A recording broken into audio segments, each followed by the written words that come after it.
Like Silent Hill 2 is like baby's first Silent Hill. You said, well, everyone says it's fun with a friend, and that's literally it. Who talking about they like Resident Evil 5? You're wrong. That game is terrible. It's ass. It's garbage. It's doo-doo. It's that stuff that comes out of your butthole. It's shit. Number 2, it is a garbage game. Stop buying video games on day one.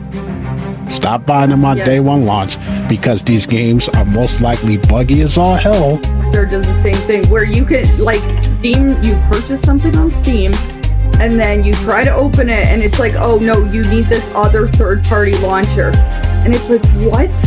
And earlier, in Resident Evil 1, where Chris laughs at Wesker, and he's like, Wesker's like, Chris, stop it. Joined by the illustrious, smart, and laid-back Kelsey Fearless.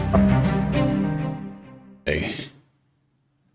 What's up, everyone? Sorry, we just had a little technical difficulties. Oh my lord, Ken, look at your beard. Yeah, it's getting long.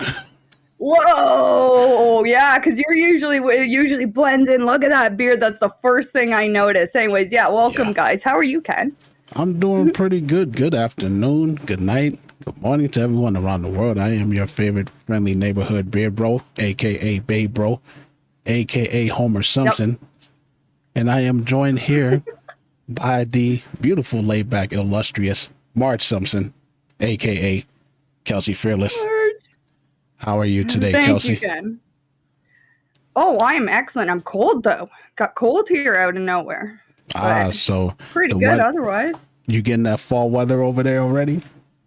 Yeah. What's it like down there? How are you? It's been raining. I mean, it's been raining like every damn day for like the past 2 months. It's raining really? now. Rainy season? Yeah. Really? Florida does not get a break. Hurricane season in Florida. You know how that is. Oh yeah. I've have a buddy that works for, I forget what delivery service, but yeah, he would show me like, so here's Florida 10 minutes ago, and here it is right now, and it's like a hurricane, and then like half an hour later, it's sunny and it's beautiful. Yeah, the weather here is weird. Like, this is the only place I've ever seen where it can rain on one side of the city, but not the other. Yeah. That's hilarious. That's wild, actually. Like, it's kind of wild. Have you ever been in a place where you can walk in front of the rain, like as it's catching up to you? That's crazy. I've seen that. Yep. I've turned before, and I've seen rain coming at me before, and I'm like, I feel like I'm in some movie. I gotta run it. Yeah, Florida's got that weird weather. Anyways, though, welcome to episode 12. Yes. Of the Hot Takes podcast. Yes, we got a lot for y'all today, and we're going to bag on Sony, but that's a little later here. Sony's getting bullied. Yes. Yeah. These video game companies are, I think they go to these golf games and they carve the game up just to be like, hey, let's screw the folks over in this way. Right. And they'll still cheer for us. But yes, let's get into this. Y'all remember when I was talking about a couple episodes ago about the video game actor strike, and all that demands, with them using AI and everything like that, they did get a small win. Yep. I mean, they did get a small win if you're in California. The SAG-AFTRA bureaucracy of video game performers, they celebrated a bill that was passed, the California AI bill, regulating the use of digital replicas.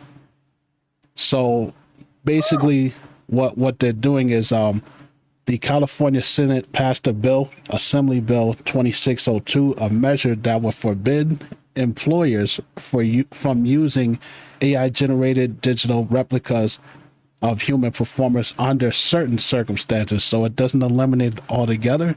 Yeah. But still, that's a start.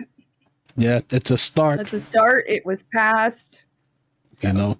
It says if the bill is signed into law, employers would not be allowed to use an AI version of the performer's voice or likeness if such usage replaces the work that of the performer, which means they can't use AI to replace what you already did. like in the game and Yeah, stuff like yeah. that. Yeah, exactly. They can't push you out. That's good though. Like, yeah, it's just California, but like that's good. It's because that's a problem with law. It takes so long to catch up with technology, right? Law takes so long. So like that's pretty good. Like that's pretty good. That's pretty good. But yeah, voice actors get screwed over like all the time.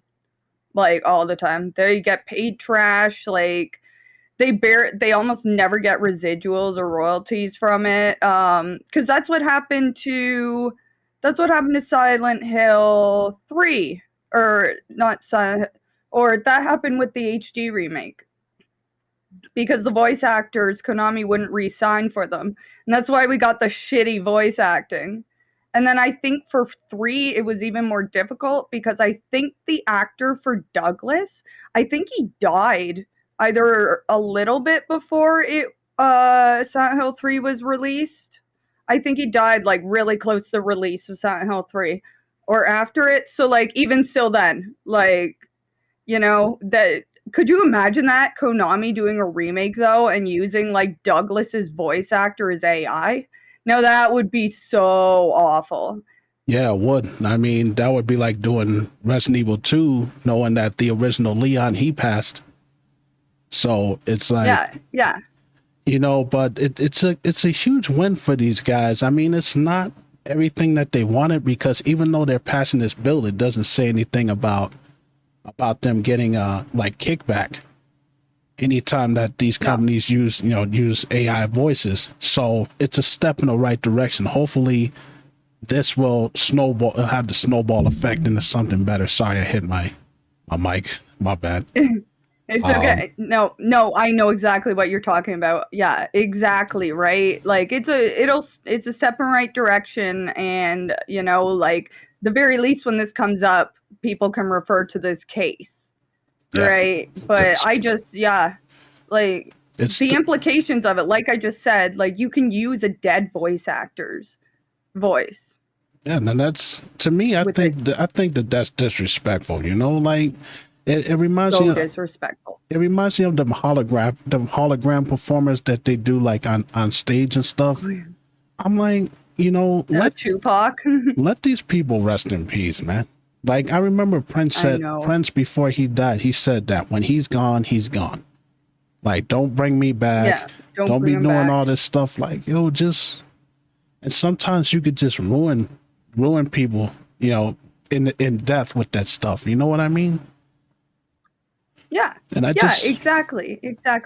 I just hope, because when it comes to acting, when it comes to video game actors and anime actors, cartoon actors, they get treated the absolute dirt worst. Like I remember, I'm a huge anime fan, so I talk to, but I listen to a lot of interviews, Sean Shemo, Son Goku, and Dragon Ball, and guys like that, and what's the name, John Young Bosch, who played the second Black Power Ranger, and then went on to be a voice actor for so many things. They said that that's cool. Yeah, he went on to be a voice actor for Vash the Stampede and Trigun. Because really? Yeah, I didn't know that. Yeah, Vash the Stampede. I didn't know that. He's Ichigo Kurosaki in Bleach. He's he played in a lot of stuff. Like if you go back to what's that movie? I forgot what it was called. It'll pop up, but he's played in so many things. I can't believe I didn't make that connection. I am just amazed I never made that connection. Yeah, he's in so many things I can't even count, to be honest. But my whole point bringing it back around is that they were saying like how little these guys were getting paid. They had to keep second jobs, and with that type of stuff, if you're not in the episode, you don't get paid. So it's like hopefully it's better now. I don't know how it is in Japan, but you would think a lady like Masako. Japan's awful. A lady like Masako. I actually was thinking about that. Sorry. Well, you would think a lady like Masako Nozawa, you would think that she gets paid pretty well, because she's been playing Son Goku since day one, since 1986, the very first episode of Dragon Ball. So I hope that they take good care of her, you know. Yeah. But yeah. I remember what was that one studio, that one manga studio that got shut down or burned down? I forget which one got burned down, but like, I guess I just remember reading about the industry there, and yeah, they work in like most people work in sweat. Like unless you're like a big name, you're literally working for like pennies. Like you're working per page in insane hours with Japan's work ethic, right? So of course you need a second job. yeah. Right, of course you'd need a second job for that kind of stuff. Like I know some voice actors have only been paid like $1,200. And what the hell is that going to do? Work. Yeah. You know, it's gig work too. It's not salaried, so yeah, it's crazy. You know, I mean, probably the bigger things, you know, like One Piece and Naruto and Dragon Ball, they're probably taken care of. But if you're just starting out, you know, like there were great animes like, you know, Black Lagoon and, you know, like Moribito, Guardian of the Spirit. I don't think a lot of them were paid very well. You know, probably not. You know, for 26 episodes. Right? And it's the same thing with the cartoons over here. You would think that, you know, the Simpson actors, they wouldn't still be doing that stuff if they wasn't getting paid well. Yeah, but I guess it's just, you know, in that kind of work, like it's on your resume. Yeah. Right? Like it's just resume work, hoping you're going to get up there, right? But that's like all kind of acting, like only like 0.001% of people actually make it, right? But, That's you know, true. if it's a hobby and a passion, you know, the theater kids had to go somewhere after high school. Yeah. And that's why they double dip. That's why you see a lot of them like in voice acting on TV, but then voice acting in video games. You know, so, you know, they're getting income from someplace else. Like, you know, for instance, the lady that plays Sandy Cheeks on SpongeBob, she also played the original Ashley in Resident Evil 4. So, you know, they double dip. Yep. They did. Yeah, exactly. Or it's like, frig. What's her face? Claire, the voice actress for Claire Redfield. Oh my God, I can't remember her. Can't remember her name right now. Oh my God. It's at the tip of my head. Allison Court. This is the fun thing about Allison Court. In Canada, there was like this YTV, which was like kids television show in Canada. Allison Court was on this like young children's show, one of her first starts. She played Lunette the clown, and she had a little doll named Molly, and it was for like kids who were like 5 and under, right? And she dressed up as a clown, and that's what's like. And so I heard that, and then it's kind of the same thing as the talking about the Power Ranger. Like, I remember when I started playing Resident Evil, I'm like, is that Lunette? Right? So, and I think that would have been around the same time. She would have taken those voice acting jobs around the same time she was also doing the Big Comfy Couch. Isn't that wild? Yeah, I mean, it's funny how definitely. It's funny how Power Rangers become like voice actors for, like, for instance, the Pink in Space Ranger, Cassie. Like she played Jill in the Resident Evil remake, Resident Evil 5. Really? Yeah. Yeah, she was Jill. See, I don't for just Patricia Jolie. I don't know all this. Yeah, that's amazing. You can tell that's crazy. You can tell I'm a nerd, can't you? Nobody else cares about this stuff. Well, it's fine. I do, actually, so everyone here does, so that's why we're here, Ken. Yeah, but I hope that this bill passes for everywhere. Like that's just one state. Like, how are they going to get this in every state here and the countries that they work in? That's going to be a task. You know, but like, that's good, but I want to see them get paid more money, because it's just you're right, they work ungodly hours. And it kind of reminds me, like, voice acting kind of reminds me of how professional wrestling used to be back in the day. Like them guys would be working 364 days and only making $25 a week. Yeah. Yeah. And you're just doing it in the hopes that like you'll get blown up enough that you can, you know, be worth something, right? Yeah, it's fascinating to listen to a lot of that stuff. You listen to guys like Mick Foley, who had to sleep in his car for 2 years before he finally made it. And this guy was only getting like $26 a week, and he had to drive to Pennsylvania from Long Island, New York, to go train in school, and then, you know, stuff like that. You know, now these guys are millionaires. The entertainment business, man. Yeah, the entertainment business, man. Like, there's so many factors to it, but half of starting it, I swear, is just like you have nothing and you're gonna work for nothing. Oh, they screw you. But I think that's all. They screw you. Oh, yeah. Especially the music industry. They screw you over. Them contracts are bullshit. Oh, yeah. It's you're gonna make a lot of money, but then you're gonna owe us a lot of money in the end. Who was it? I think it was Paramore. Just got out of like a 15, 20-year contract. That like that's how long, and like they wiped everything. And I guess it's kind of scuzzy because I think when they signed it, they were like really young. Like I think Haley may have even been a teenager still when they signed that.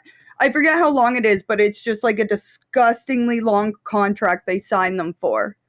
Right. And like 20 years later, like I would be I forget how many years it is, but it was like absurdly long where you could tell they were being taken advantage of.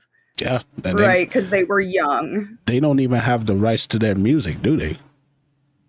No, they don't have the rights. They had to wipe everything. Yeah, that's just like I said, they, you know, in the entertainment industry, like very rarely do people make a lot of money and actually own their own stuff. Yeah, exactly. You know, going back to Prince one more time, this guy was a genius because he fought and got all the rights to his music, so he owned everything. Yep. Yo, and Michael Jackson was gangster because he's like, yo, this guy was like, he's like, I can't do a Beatles sample. I'll just buy the whole catalog. I was going to say, thank you. It's Michael Jackson. I was literally thinking, who was it that bought the entire Beatles catalog? Yes, Michael Jackson. Yeah.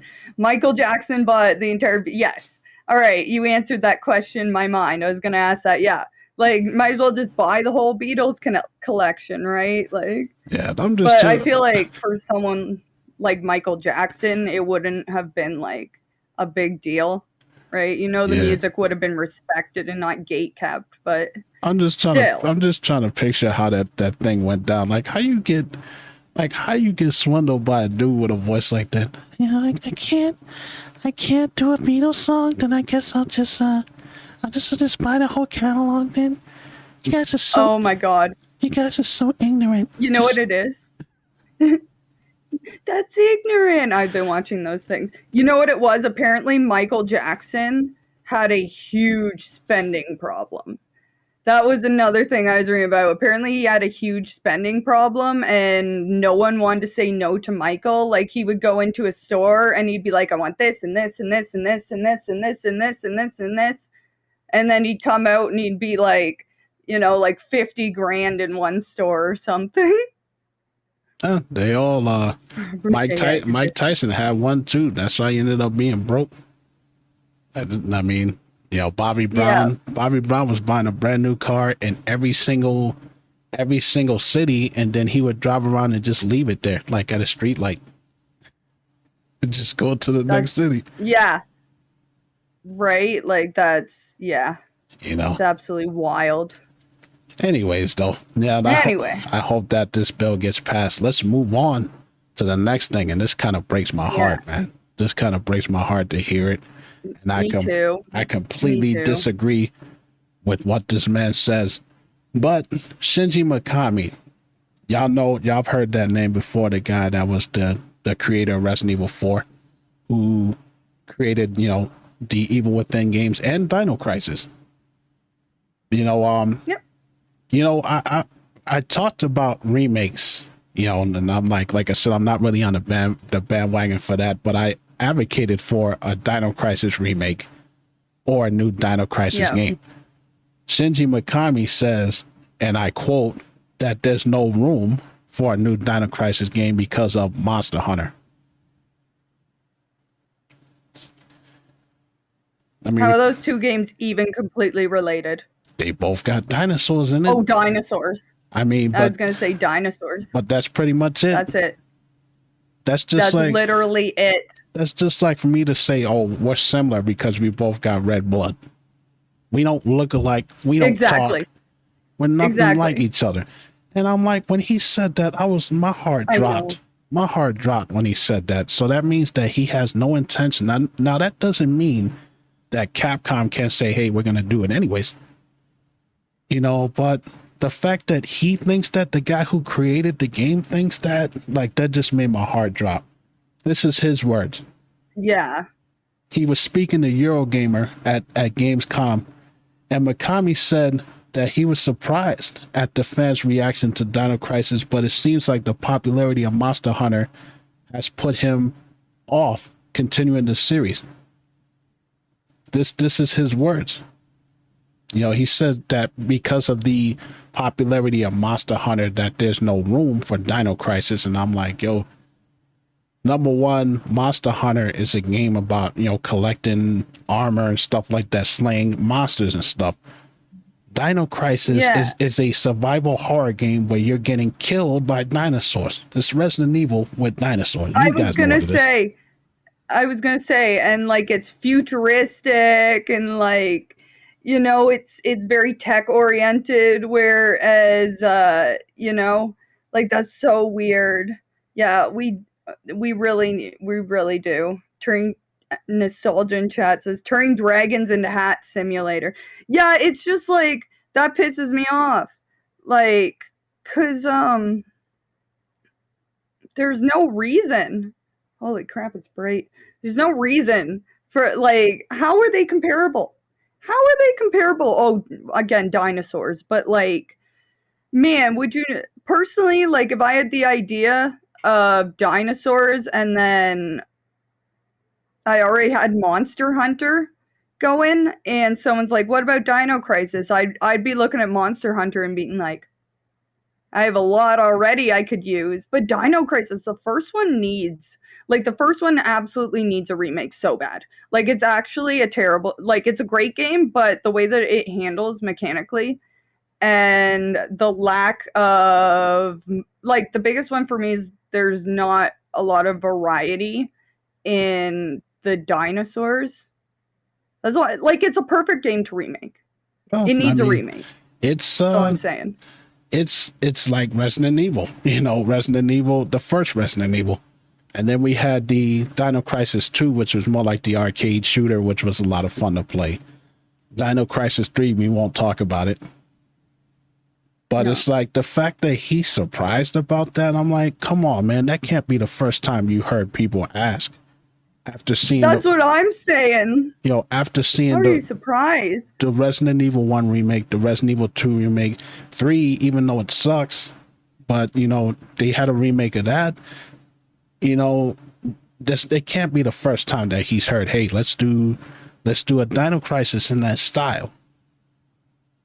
And it's like, he's entitled to his opinion, but to compare two games that have nothing to do with each other, two different concepts. Only two things is they had dinosaurs and they're both made by Capcom. That's the only two things that they have in common. Yeah. And I hate when... But it's the same game, Ken. Yeah. It's clearly the same game, Ken. Yeah, because I remember Regina running around in a Sonic the Hedgehog costume, cutting up dinosaurs with a giant sword. Sounds like Dino Crisis to me. And they were talking about you know, fans being disappointed by Exoprimal, an online dinosaur inspired shooter. You know, and a lot of fans thought that was going to be like maybe like the spiritual successor to Dino Crisis, but of course it sucked. A lot of people didn't like it. Yeah, of course. You know, and it's just I hate when these companies, they got these good games and they're just sitting on them. Like, if you're not going to do anything with it, sell it to a company, a capable company that can actually do something with it. Right? That's what I'm saying. Instead of just sitting on it, like, it's not like you're selling it. And it's not like you're selling it. It's not like you're making money. They're all doing it. Square Enix is doing it. Parasite Eve. One of the best games that they ever made. That third birthday bullshit for the PSP was garbage. That's not a Parasite Eve game. Oh, yeah, because didn't they lose the rights to it? Like, isn't it a book and they lost the rights to it? So isn't that what the third birthday is? I think that's, I'm not sure. Yeah, I'm not sure. From what I remember, they lost the rights. I'm not sure on that one. But, you know, a Parasite, can you imagine a remake of Parasite Eve? The way that they, that'd be cool. You know, that would be awesome. And then they're sitting on Bushido Blade, which is one of the best fighting games I ever played. And the first game that I can think of where you're fighting with, you know, actual weapons, swords and stuff like that. That game was cool. Konami, you know, I mean, it is what it is. But Konami, look at all the shit that they got onto there, you know, that they're just sitting on. Castlevania. Everything. You know, they're sitting on Castlevania. Everything. The arcade games that they used to have and all that, just doing nothing with it. Capcom. You know, they got the. Yep. I mean, with they Capcom, just Weekend at Bernie's. They got the Breath of Fire series that they haven't done shit with in years. I want it. You know, Dino Crisis and all that, and I'm just like, dude, what are y'all doing? They haven't done nothing with Onimusha. They did like a, you know, like a remastered thing. But I mean, I want a new Onimusha game. Yeah. Yeah, that would be amazing. Nostalgia mentioned that in chat too. Onimusha, like, there's so many good games that they're just ugh. Yeah, like I said, like, I feel like I just feel like Konami. Oh yeah, exactly. But like I just said, Konami, like, they pull a Weekend at Bernie's for their, like, they'll pull out like the corpse of one of their dead IPs. And they'll be like, "Look, we're bringing it back," and then they'll toss it back away once it's gone. Like, that's what I feel like they do. Konami at least will just like drag out an old game and be like, "Can we make money off this right now? Sweet." Yeah. Like, set up the polls. Let's get the game going. Like, fuck, man. It's really annoying. Like, considering that Haunting Grounds never got a sequel. You know, no, that'd be cool too. What they could have done with that, like, they could have really expanded on that. You know, like, you had the prototype in the first one, but imagine what they could have done if they did a second one. And it's just they like, did end up remaking Clock Tower though. Yeah, they did years later, but it's just like, like, damn. You know, just so much money that they're leaving on the table because they're focusing, and I get it, it's a business. You focus on what sells. And Monster Hunter sells. Yeah. And I'm sorry, I can't get into that game. It's not a bad game. I tried, but I just find Monster Hunter to be incredibly boring. You know? It's repetitive. Very repetitive. That's what I found. It's repetitive. And sometimes, like, I just, like, like, hunting monsters is fun, but like, I've had times where I've gone out and I've gotten so far and then I got like fucking stomped. It's like, oh, all right, it's over. And it's like another game with Capcom that they're sitting on one of the greatest beat 'em ups of all time. Like, when was the last time we got a final fight? Like, we got a Streets of Rage 4, which is a damn good game. I'm glad that we got that, but they haven't done anything with Final Fight in years. When was the last one? I think the last one was that bullshit that they put on PS3, which was online only. Oh, okay, that's probably why. And I can't remember then. Just wasting people's time and money, and I'm like, it was good. I love Resident Evil, but damn, give it a break. Do something else. Yeah. Monster Hunter. How about a new Mega Man? A new Rockman? I would love that. You know, like, just give some love to the other franchises. That's all I'm asking. They don't make money. They don't make money. Yeah. And they don't make money with all of the DLC that they keep pushing out for these games. Right? You know?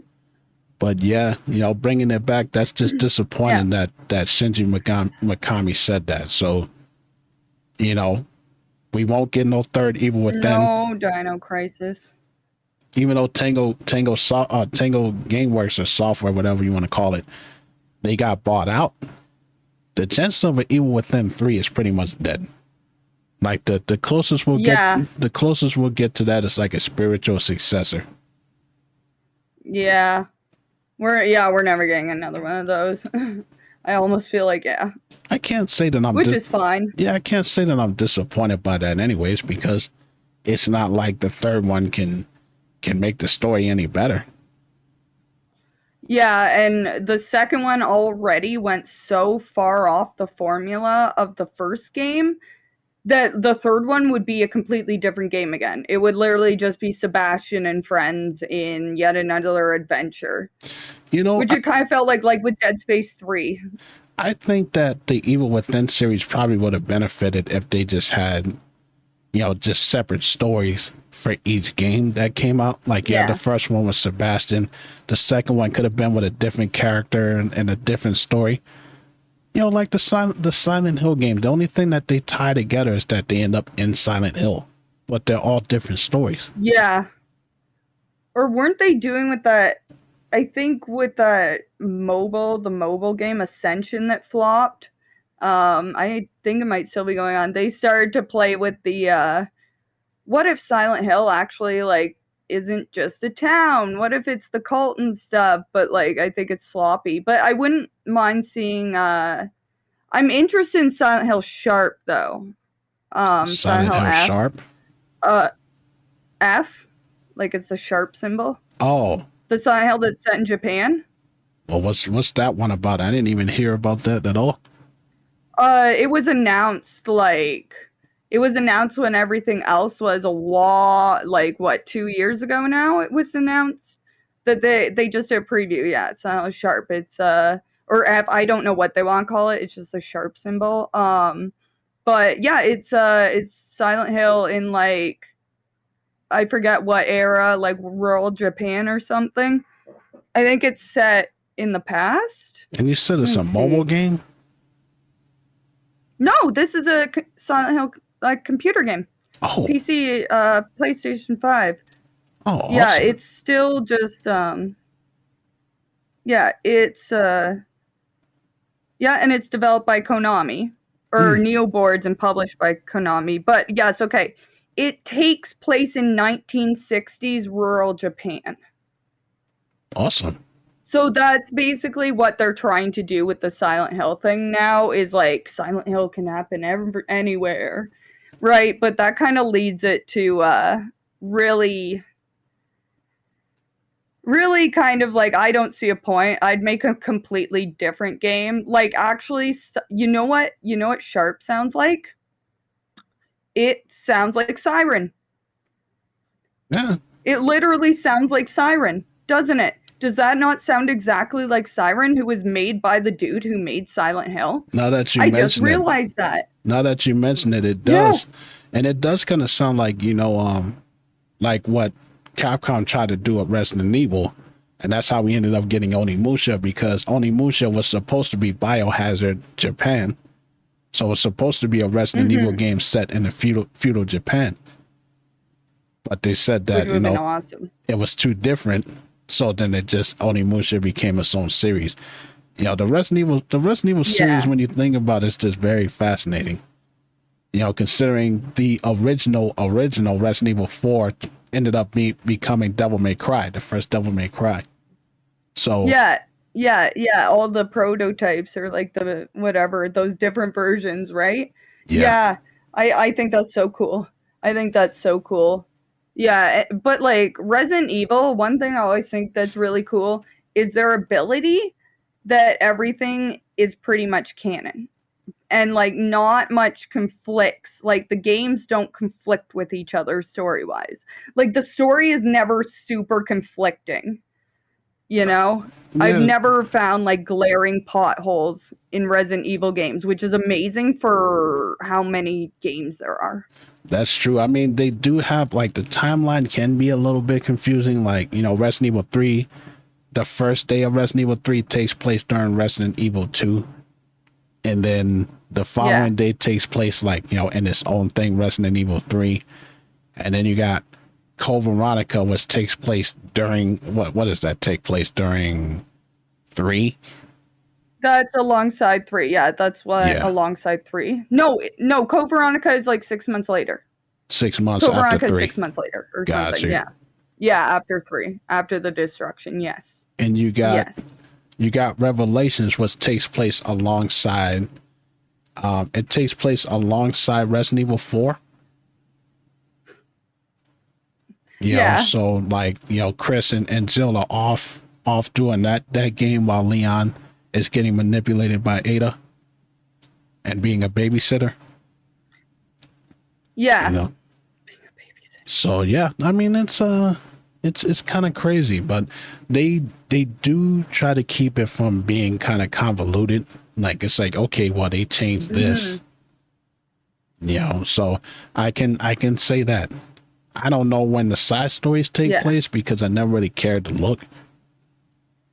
You know, like Outbreak and all of that other stuff. But they all seem to be fine. Yeah, that is true. Like they don't seem to ever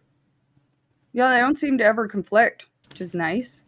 Yes, so you can pretty much follow along because it's not like the Dragon Ball. The Dragon Ball timeline, holy crap, how convoluted that is. And the reason why is that in Japan, there is no canon. Like everything is canon. Like they don't even use the word canon. They just go and make whatever. It's just part of the universe. Yeah. So. Yeah. Anyways, though. So anyway, we got how we get onto Resident Evil. You know, so the only chance Mikami. The only chance that we're ever going to get at a Dino Crisis game again is going the spiritual successor route. Somebody's going to just have an indie developer is going to have to make one. You know, kind of like with the Bloodstained Ritual of the Night. Get it taken down. I don't think Capcom are tightwads like Nintendo is. They did. There was supposed to be a remake and it got turned into Daymare. And that game sucks. I played a little bit of that. Yep. Yeah. That game is there was going to be a fan game. Yep. And then Capcom went nope. And so they had to turn into that. Yeah, Daymare was garbage, man. That game is so bad. I thought it was toilet paper for a second. I'm like, nah, I'm good. Anyways, though, let's move on because now we get to talk about Sony and their silly bullshit. Yes. And Lord knows there's a lot of that stuff.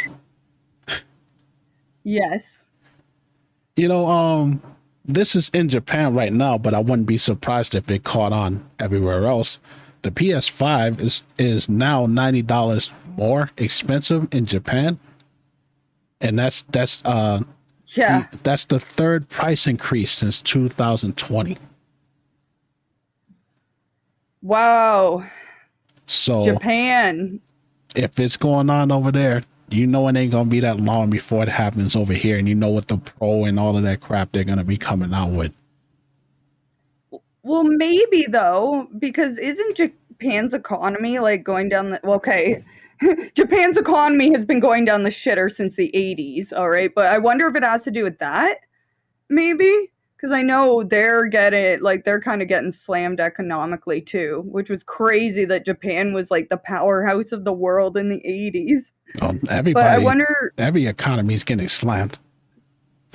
Like everyone. Oh yeah.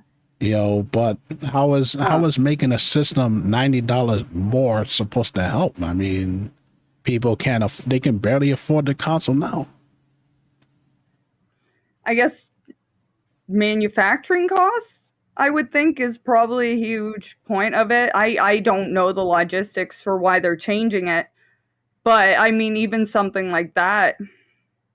Yeah, they just raised it. They just raised it. It says that, you know, that both PS5 models over there were raised by 13,000 yen. And this was September 2nd. So I'm like, damn.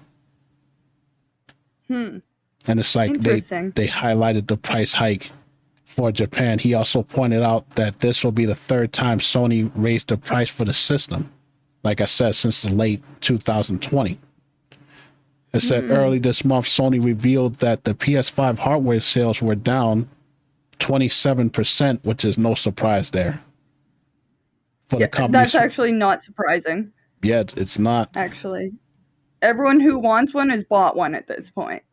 Like, everyone who wants, like, yeah, and then I'm guessing that's why they want to release, here's the new one, right? Like, it's actually scummy how they do that.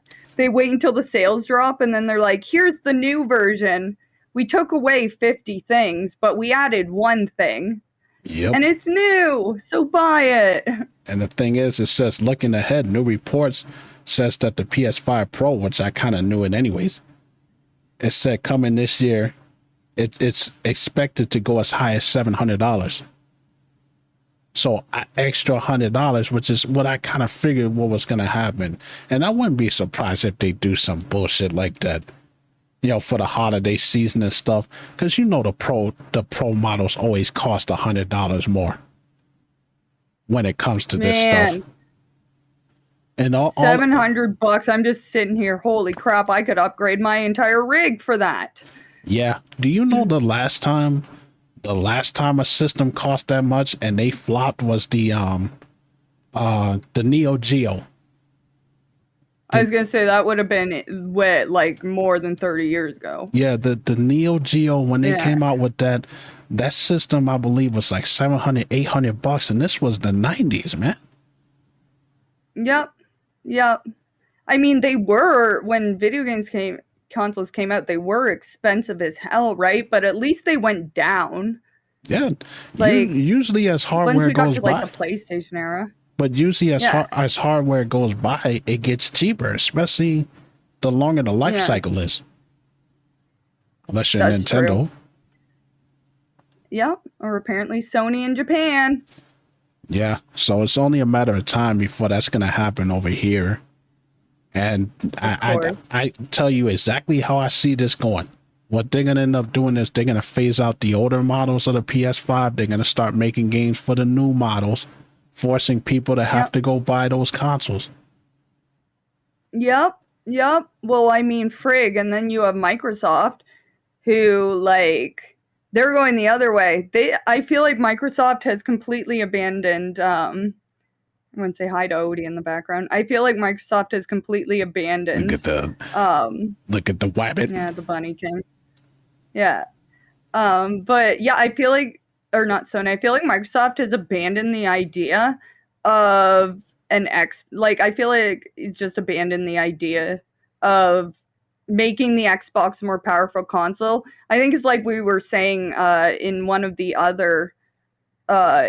other podcasts was that last podcast where they had the Fire Stick and the Game Pass? And episode. I think they're just trying to, I feel like because they're not like, they don't seem to be upgrading anything, and now games are like, new games aren't being able to run on the Xbox anymore.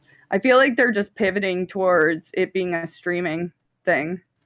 My educated guess with Microsoft, I mean, you know, these guys couldn't find their way out of a paper bag, but I think what they're trying to do is they're trying to push, the streaming stuff for right now until they get an idea of what their next console is going to be like. You know? Yeah. So I think that they're just gonna coast on it, because why? You know, like I said, with the PS5 Pro, there really isn't that much difference. Remember, I read down the specs of that. I read down the specs with the PS5 Pro, and I'm like, the stuff that they're giving is not worth no extra $100. No. And it's like they're gonna follow the Nintendo playbook all the way down, because remember, with the 3DS, when they came out with the new 3DS, and then you had to buy that to play the new games because they made the game specifically for the new 3DS, which looked like the old 3DS. which has like what, a little bit more memory.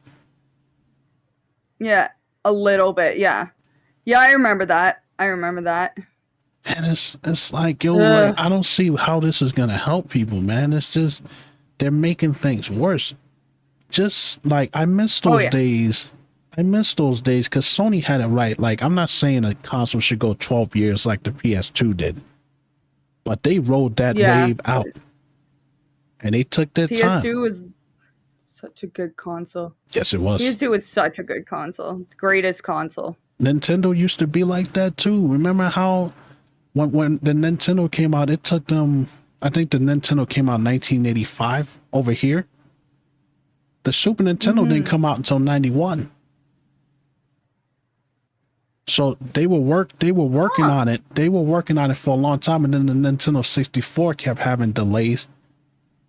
You know, they didn't come out with that until 97. Like they were working on it. Yeah. Yeah, they were. In the meantime, they gave us the shitty Virtual Boy, but we won't talk about that. Yep. Nope. Lest we pull up any migraines. Yeah, but All right. my whole point is like they took their time with this stuff. It just feels like now they're just throwing shit out there just to throw it out there. And it's just, it's just like the cell phones. Like, I don't think we need a new iPhone every damn year. It's the same phone. It's literally the same phone with the same specs, and people keep buying this shit. Yeah, but that's capitalism for you. Got to keep the numbers going up. Yeah, that's true. I'd rather have a phone that lasts 5-6 years and then come out with a new one. That's what I'm saying. Nope. They're just going to start clogging up your every update. They're just going to slow down your system and clog it and force you. Like, that's scummy. Yeah, they're like, hey, buy this because we finally got the Type-C charger that Android has had for like the past 15 years. And people honestly think that it's worth paying $1,800 for that. No. But, you know, we're not done talking about Sony yet. No, we're not. Here's the next one we're going to talk about. In New York. New York. You know, I was born there. Classic. I was born and raised there, and then I moved here. Yeah, I was born in Nyack Hospital. I lived in Spring Valley, New York, till I was 11. Then I moved here. New York City. Spring Valley? Spring Valley, which is Rockland County, New York. I lived like right outside that for a little bit. Anyway, anyways, I've been when I was living in New York for a while. Yeah, talk about small but walls. Anyway, sorry. Yeah, anyway. New York City spending $60,000 for PlayStation games for inmates. I just find it funny. It says access to video games is being leveraged to keep prisoners from misbehaving. Should prisoners' conditions be medieval-like to deter potential criminals, and more akin to 3-star hotels to prevent inmates from developing mental health issues that could lead them back to crime upon release. They spent $59,260 purchasing 1,247 games for the PS4 and the PS5. You know, including Mortal Kombat 1, Street Fighter 6, Madden 2024, NBA 2024. Now, to me, this is bullshit. Because the reason why I have an issue with this is that we have kids out here. We have little kids, orphans, kids who never had no Christmas, never got birthday presents. These kids can't get this stuff. And they're spending money for inmates. Fuck the inmates, man. I'm like, why is it that inmates are getting treated better than veterans, people who have fought for this country, and better than children, people who are homeless and stuff? Inmates get way better treatment. I was going to say that. homeless people, like, it's very common. Like, people who are homeless, they'll commit crimes just to go chill in jail in the winters. Like, that's very common here. At the very least, it's very common here. Like, homeless will, when it gets cold enough, they go and commit crimes just so they can go live in jail. Isn't that fucking crazy? They got internet in there. They got phones. And I'm like, meanwhile, you got kids who can't even afford to get lunch at school. And they're wasting their money on bullshit like this. This is the problem with the U.S. right now. They're spending money on frivolous shit. I can see, okay. I just like the legal system stuff. So basically, yeah, it is behavioral modification, right? Which honestly, like, that's what it is. Like, and now that they're saying, like, it's all, like, most of them are sports games and stuff, like, I can see the rehabilitative properties of it, and just, like, behavioral modification, because, yeah, like, if you are on good behavior, sure, you can go and play video games. You fuck up, well, like, no. There was one thing they did. I'm sure a lot of people have probably seen what I'm talking about, where they give inmates pets. They take cats from shelters, and the prison keeps them, and inmates with good behavior are given a cat to take care of, and then they stop. And then because of that, it's behavioral modification. They stop fucking around because they don't want to lose their cat. That's how it actually works. It's modifying their behavior. That's the rehabilitative side of it.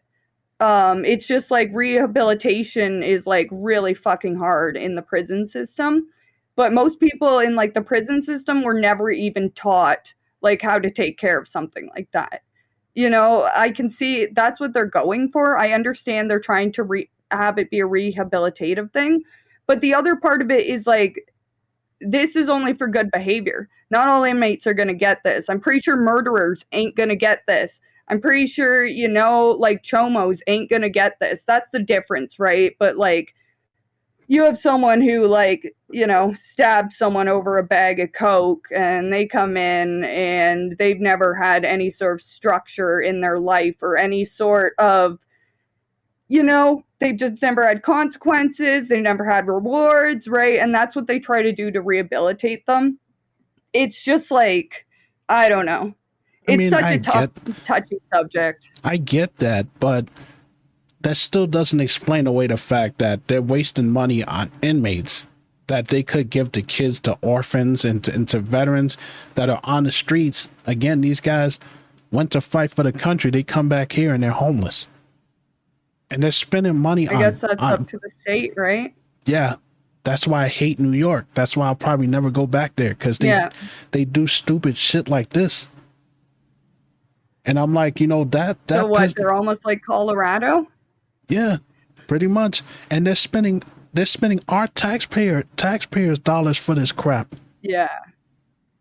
You know, meanwhile, like I said, that's the thing. You know, and it's like, meanwhile, like, you talk about rehabilitation. How about you just act right? Like, you shouldn't get rewarded for shit like this. Oh, don't act up and we won't give you access to PlayStation or Xbox. That sounds like a damn daycare center. Yeah. Oh yeah. I wonder what requirements you need for it. I wonder what requirement, because I know a lot of places. I know a lot of places in other countries, like prisons are very much rehabilitation, you know, but that's different because, I don't know, like, yeah, it's supposed to be rehabilitation, but it's also keeping people, I don't know.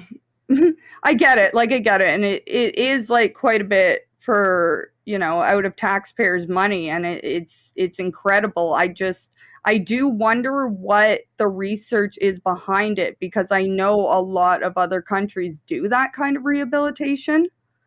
I just don't know if they're going off a different model. Yeah. That's just all I know about how rehabilitation works. According to this story, all it says is don't misbehave and you'll get access to, that's literally what the quote says, don't misbehave and and you'll get access to PlayStation and Xbox. And I'm like, okay, whatever. Like, I mean, if you're going to get used game consoles, fine. But like I said, you know, the whole thing going back around to the kids who dream of having this stuff and who really want the stuff, that parents can't afford it, or they're orphans and stuff. Yeah. But inmates, they get free lunch, which kids in school don't. You got to pay for lunch. Get 3 hots in a cot. It's bullshit how ass backwards this is. Mm-hmm. Oh, yeah. Oh, yeah. Oh, yeah. It really is. It really is. You know, and the thing is we've tried everything. We've tried everything, I guess. And maybe we're trying to go the other way because, like, look at how the war on drugs went. Like, look at how the war on drugs went. Didn't do fucking shit. Made it worse. Like, that's, I'm just curious.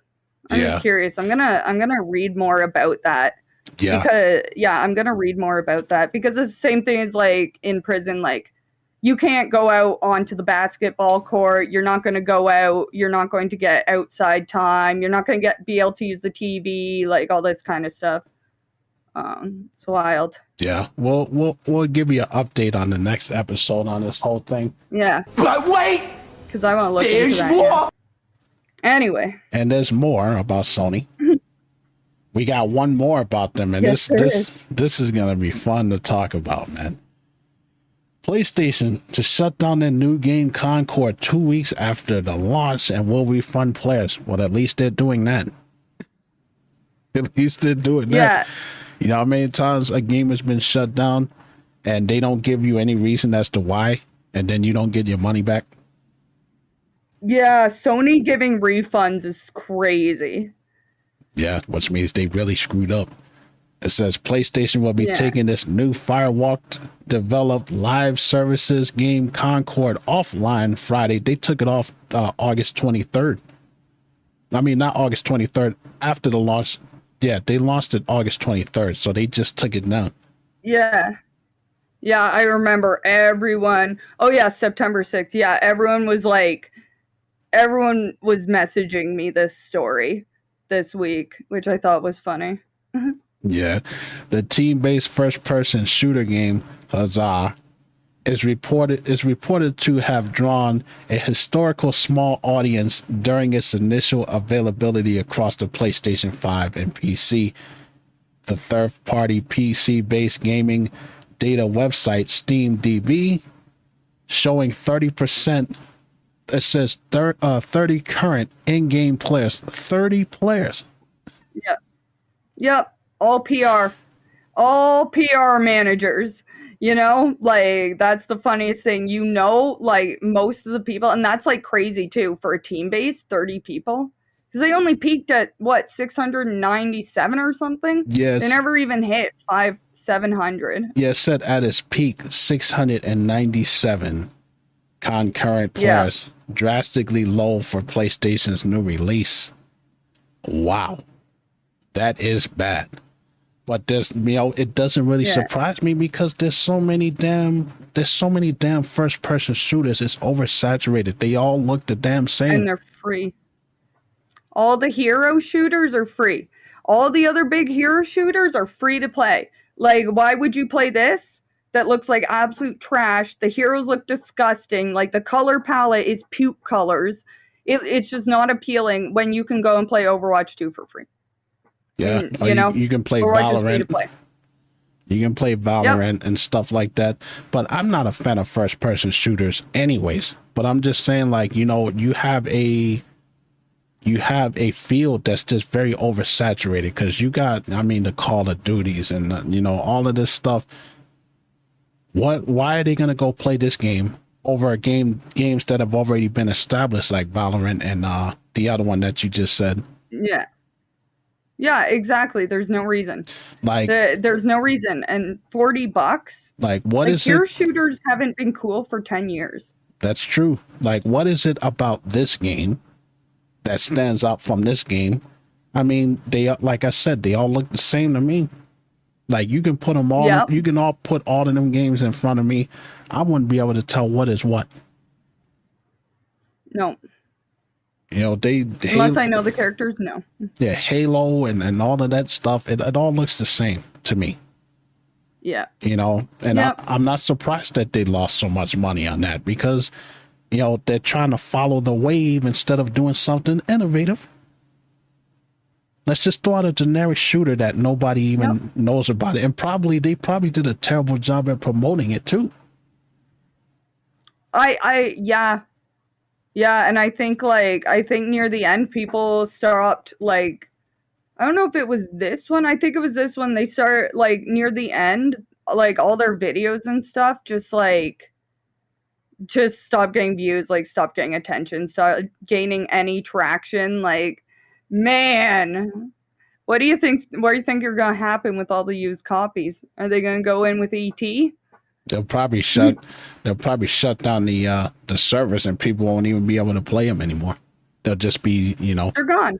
Yeah. You can't play it. It's over. Yeah, I mean, I'm just wondering with the physical copies. You can always use it as a coaster.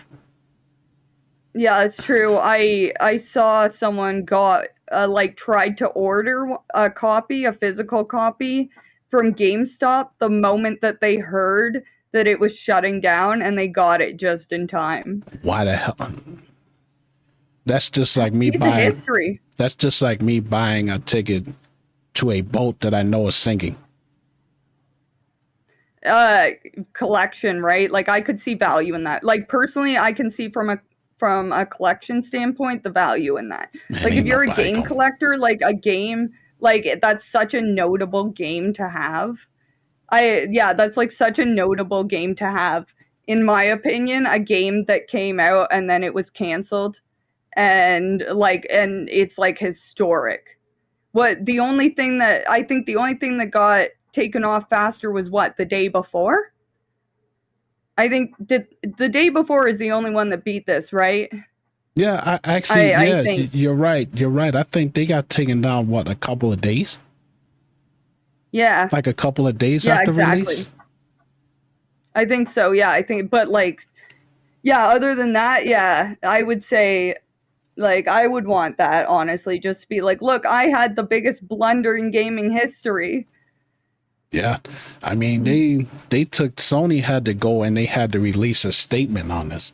Concord fans, we've been listening closely to your feedback since the launch of Concord on the PS5 and the PC. We want to thank everyone who has joined the journey.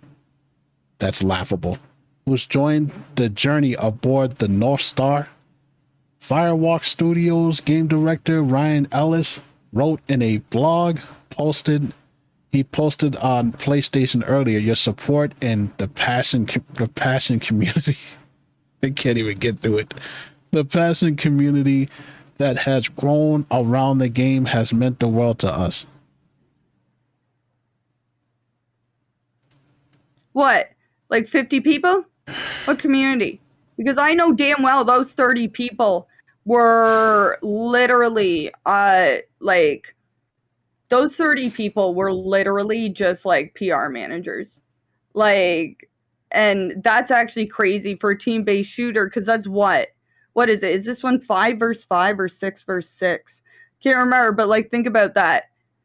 So only, like, if it's 6 versus 6 and there's only 30 people, then that means that half of the players have to wait for a full game every time. They have to wait for the round to end every time for a chance to get into the lobby. The only game lobby that exists, there's only one game, can only fill one lobby, folks. It's That's terrible. Like, that is terrible. That is terrible. But you know what? At least they were smart enough to say, you know what, this is not working. Let's pull the plug. Exactly. I mean, they didn't go the Borderlands movie route. Or Resident Evil with Reverse and the other one. Like, that game sucks. Game sucks. I'm so amazed it's still going. I feel like half the players are just people who got because they pretty much I think they give you Reverse with 3 Remake. Yes. And I feel like all the players are probably people who they open up and then they man, they're probably bots. Probably bots playing it Yeah. at this point. Oh yeah. You Yeah, know? exactly. But that's got to be a record. Like to have a game come out Oh, August 23rd and then to shut it down for a September AAA 6th. game? Oh yeah. Holy crap. For a AAA game, oh yeah. Like at least the day before was just like a crappy scam. But like a AAA game like that, yes. But I will give them credit. They are giving people full refunds, you know, for Yeah. purchasing the game. So I don't care about no gaming history. I want my money back, fool. Yeah. That's what I want. Yeah, I wonder if I wonder about all the well, I'm like, oh, I wonder about all the people that have the physical copy returning it at GameStop. But you know what? How many people actually probably bought it? Yeah. And if you're dumb enough to go to GameStop to try to get a refund from those dudes, they only got the 7-day thing. Like after that 7 days is over, you ain't getting no refund, but they will take the trade in and give you $5. They get $5 for games now? Oh man, GameStop sucks. I'm used to $2.50. Like I was gonna say I'm used to $2.50 for a $70 game. Oh yeah. Take a stack of games. Like we talked about this before. You take a stack of games there and be like, yeah, I'm gonna trade this in. You know, and they give you like $10 for it. Yeah. Well, we'll give you 12 we'll give you $12 credit. I'm like, huzzah! I can buy something with that, like one of these small ass shirts that can't even fit me. Yep. Or you know, I sure as heck want that Dragon Ball noodle bowl that you got there. Can't buy that with no damn $10, man. No, exactly. You can't. Yeah, exactly. Exactly. Rev in chat says GameStop ripped me off once, never again. I feel like that's everyone. I feel like everyone gets ripped off at GameStop at least once, and then you're just like, nah, okay, never again. Like, well, you can always go to the pawn shop. And the pawn shop is just as bad because they'll go off of what the internet says. They'll go off. Yep. I've watched them. They'll search and they'll go find a game and they'll find the cheapest price and then they'll match that, or they'll go half of what that is. Yep. Yep. They always check on eBay and then they turn the screen around and it's like the worst. Yeah. It's like completely damaged, like missing case, no front artwork, no CD scratched. Right, like horrible condition, and they're like, and you have like a pristine thing. You have like a pristine thing. Yeah, and you know what they tell you? They tell you if you don't want to take it, they're like, oh, well, you can put it online and you can sell it on Facebook, or you can sell it on Mercari or something like that. And I'm like, you know what? I said, you know what I could do? I could just go to Ace Hardware right now. You want me to do that? Do you want me to do that? I will go buy a hammer, yo. And then I'll be able to return the hammer for full price after. Exactly. You know, that's the principle of the situation here. Ace Hardware will take back the full price, full refund of the hammer. I will use. Master Bolt, man, don't get cursed out, man. No, don't get cursed out. Man. No, you're not. He's not actually gonna curse you out. He's not actually gonna curse you out. He just doesn't like 5. That's the joke. Don't do that to me, man. Don't mention that game, joking. Man. PTSD. It's all right. Man. You're good. That's all right, Kennedy. You're good. Go to your happy place. You're all right. Yes. Think of Resident Evil Outbreak. I was going to say, what Resident Evil game are you thinking of right now? Yep. I'm like, what Resident Evil game is your safety? Yep.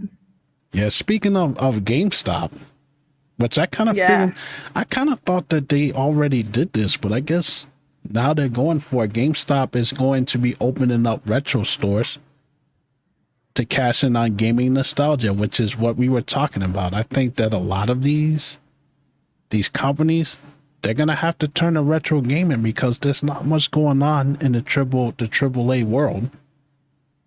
Exactly. You know, so it says exactly.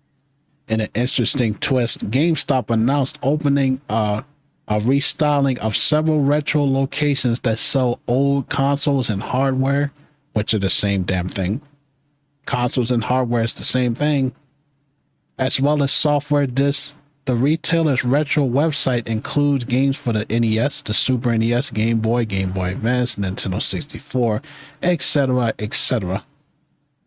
So, they must know that people aren't buying the AAA games. But I have one concern here. This is GameStop we're talking about. If you go to their website and you look at how much they charge for the retro games on the website, it's a lot. 50, 60, 70 bucks for a Super Nintendo game. My fear is that they're going to be charging those prices in the store. Mm-hmm. Oh yeah. Oh yeah. While it's a nice idea to do that, to kind of, because they're hemorrhaging money.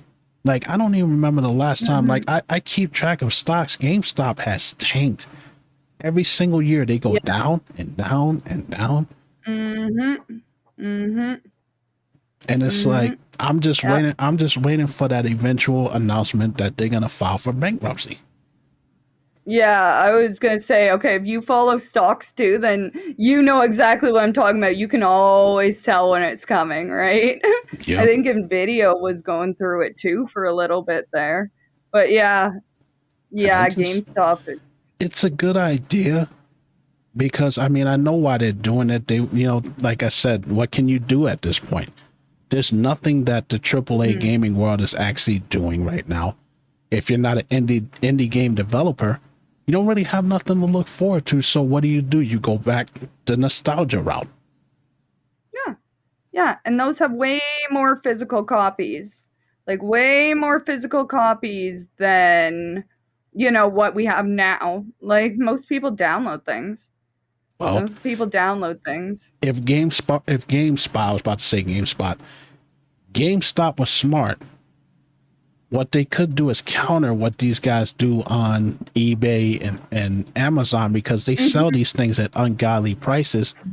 That was my thought. Yeah. They will create a standard pricing. Yeah, make these things more affordable for the gamers. And I'm like, if a chance to buy the Sega Saturn after all of these years, I would love that. The Dreamcast and to go get another Game Boy Advance and all of that stuff. I love those consoles, man. And it's like, it sucks that it's so difficult to find online. And when you do find them, like I said, they're $500, $600, $700. Some of them are over $1,000. I saw somebody selling a Dreamcast for $1,100. This is crazy. Just crazy, because I'm sure if you were patient enough, you would be just fine. Like, you'd be able to find one, like, at a yard sale or something. Yeah, if you're lucky enough, and if it's still in good condition. And that's another thing that they can do. GameStop can implement that. Like, if people trade this stuff in, they got to make sure it's in working condition and make sure that aesthetically it looks up to par. Yeah. Exactly. Because it still needs standards, right? It still needs to meet their standards. Now, I still don't see this. This is not going to turn around their fortunes, because, how could it? Nostalgia can only go so far. Exactly. Exactly. And then eventually, and people can emulate. Yeah. Well, not much anymore. With Dictendo around here. Getting these things, getting these sites shut down and stuff. Like, the only thing you could turn to is these. Thank God for countries outside of the law of those laws. Thank God for the countries where people can't be sued for that. Well, the only thing you can turn to is like these retro consoles. Remember those? Like the retro consoles that pop up where they just have like an emulator on a old discarded Game Boy shell. Yep. That still has still has the AV connectors, like the ketchup, mustard. Yes. The ketchup monster. That's so funny that you call it. I'll just be right back really quick. Gotcha. Continue. I used to call it that. Y'all know what I'm talking about, the ketchup, mustard, and mayonnaise cords. Like you would have to plug it in into them old ass TVs, them box televisions. But yeah, you know, I think it's a good thing on one hand. I just don't think that they're gonna make a lot of money from this. Like I said, nostalgia only goes but so long before people are like, okay, I'm bored. And for the most part, video game collectors that already have this stuff, they're not going to be looking to get, you know, those same consoles again. So we'll just have to see what happens. And it's only, you know, certain locations, so it's not like they're going to be opening that stuff everywhere. So I think that a lot of this stuff is probably just going to be an experiment. Because what else can we do? Like, I think we hit a wall as far as graphics go and what they can do in games these days. Like, ask yourself this, chat, ask yourself, when was the last time you were blown away by a game that came out these days? Something that was innovative, something you never seen before. It's normally something that's a copy of something else. I love survival horror, but I've seen everything. Copy. There's no more originals. No, there's no more innovation. Nope. You know, and I like I like a lot of the indie style games, but a lot of them are like spiritual successors of games that I've already played before. Yeah. Oh God, if I hear another spiritual successor, it never is. There's no spirit. Well, like, I mean, you know, the only one you're trying to. Go ahead. I'm sorry. It's already been exercised. No, sorry. I'm just saying, like, it's not a spiritual successor. Like, it feels like they've taken the corpse and exorcised the ghost out of it, you know? Like, it's never like that. The only one that I could say is Bloodstained Ritual of the Night. They did that game justice. That game is amazing. If y'all ever played Castlevania Symphony of the Night, y'all will feel right at home with that game. They really did a good job, you know, paying homage to that game. Mm-hmm. You know, if we can get more stuff like that, that would be nice. If only. Yeah. But, you know. And it's like I was saying, like everything is so oversaturated. How many zombie games do we have? How many shooters do we have? How many? I mean, the sports games, I won't even put that in the same category because it's sports. No. I mean, what can you do with the NBA game? It's basketball. So the only thing... you could just update the rosters and... That's it. You know, that's all you can do is just put the new players in there and that's it. Wrestling as well, too. So I won't even put that in there, but it's like... I can't even remember a game that's like, oh man, I gotta play that game. This game looks so cool, man. You gotta go all the way back to 2000, when Resident Evil 4 Remake came out? Yeah. It's crazy. Like, and this entire year has been the year of flops. This has been the year of flops in gaming.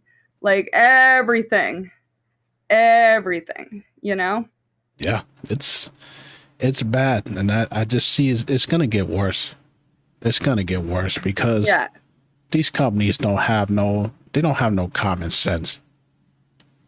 You know, they're just Sony is like they're ran by people. They're ran by people who don't even play games. That's true. They've never seen a game in their life. You know, that's the real problem. That is true. Like they really don't even care what video gamers like because they're not gamers. Yeah. Oh, yeah, exactly. Exactly. This is actually a great comment from Rick in chat here. It's in there the other day, GameStop, and it's always a sense of desperation there. It feels like, you know what GameStop feels like? You ever go to, like, old abandoned motel? Not abandoned, but, like, old roadside motels, and, like, you go in there, and it's, like, they just have everything everywhere, and there's no cohesion, and you don't know what you want, like... But you know what? At least you got your nice wall of Funko Pops. It's funny. You know what? I expect GameStop to end up being like that. Remember that episode of South Park with the when they went to Aspen and they kept trying to sell them the timeshare?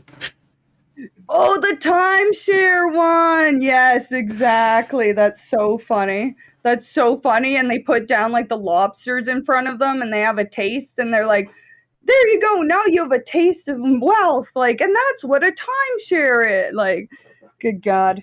Yeah, good God. That joke would be funny, man, because they'd be like, yo, we got this buy 3 games, get 1 free. Nah, I'm good. Then you go to your car and then they're sitting right next to you in your car. Yeah, right. Yo, but we got this, we got this special going on. I'm good, man. You tell them get out your car, you go home, they're sitting in your living room. It's like, are you sure you don't want this? Are you sure? Are you sure? And it's like, yeah, man. What Random said, trying to sell you the pro, and what, like, the pro thing is not even anything worth buying. 10% off a game. Wow. That's all you get. Now, the pro, really, that's it? The pro thing before, you used to get, like, if you build up a certain amount of points, like, you get certificates like $5 off, $10 off, $20 off. Mm-hmm. And I would just go and buy a game. It actually means something. You know, but it's like, oh man, damn, what's happening with gaming? I don't like where this is going. We have the indie developers that'll save us. It's about it. Like I said before, this is your chance. If you're an indie game developer, this is your chance to break out. Just don't copy what's already been done. Do something different. No more spiritual successors. Yeah. No more XY game like. But then again, it's like you said, everything's a copy of a copy of a copy. Yeah. At this point. So they ran out of ideas, just like Hollywood with the movies.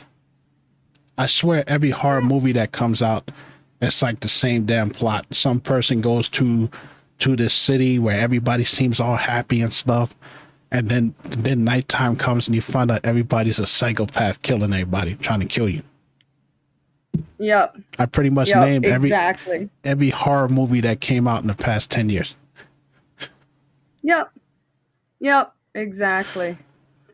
You know. Anyway, yeah. Let's move on here. We're going to talk about the MMORPG Blue Protocol. I'll give this one to Kelsey because she knows more about MMOs than I do. So, yes. I could just read from this. When Blue Protocol was announced, I'll just read the thing. But it was speculated it would be a Genshin killer, which, Genshin Impact. But yeah, I actually remember this. I think